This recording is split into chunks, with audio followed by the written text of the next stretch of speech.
হাতে যখন সময় থাকে মেয়ে তখন কি বানাবে তাই খুঁজতে থাকে। বানিয়ে ফেললো আমার জন্য আমের আইসক্রিম। তবে এই আইসক্রিমটা দুধ দিয়ে নয়, সামান্য মিষ্টি দই দিয়ে। আমটাকে নিয়ে কি করলো সেটা তো দেখতেই পেলেন। আমি আর কি বলবো, চিনি দিয়ে নিল। আহ, আমি ওকে বারবার বলি, শোনা আমরা দুজনেই মোটা, একটু চিনি খাওয়াটা কম কর। বলছে আর কি সব সময় খাচ্ছিস, তুই তো গরমকালে একটু। এবার দিল আমুলের দুধ। চিনি, আমুল দুধ আর আমটাকে দিয়ে গ্রাইন্ডারে পেস্ট করে দিয়ে একটা সুন্দর করে মণ্ড বানিয়ে নেবে। তারপরে এখানে দিয়ে নিল একটু লস্যি। তবে এই লস্যিটা ঘরের লস্যিটা নয়, এটা একটা কেনা লস্যি ছিল, সেই লস্যিটার ইউজ করেছে এখানে। আপনারা চাইলে ঘরের লস্যি যখন বানাবেন সেটা একদিন দেখাবো। সেটা তো আমার মনে হয় এর থেকে খেতে অনেক বেশি ভালো হয়। শুধু লস্যি সেটা আমার ভীষণ ভালো লাগে, আপনাদের একদিন করে দেখাবো।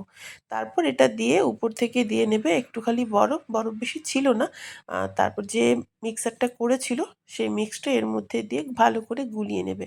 ব্যাস, আর কিছু না, ফ্রিজে বসিয়ে দিলেই এটা হয়ে গেল। কিন্তু যেটা বলছিলাম, যে লস্যিটার কথা বলছিলাম, সেই লস্যিটা একদিন করে দেখাবো আপনাদেরকে। সেই লস্যিটা যে কি অসাধারণ খেতে হয়।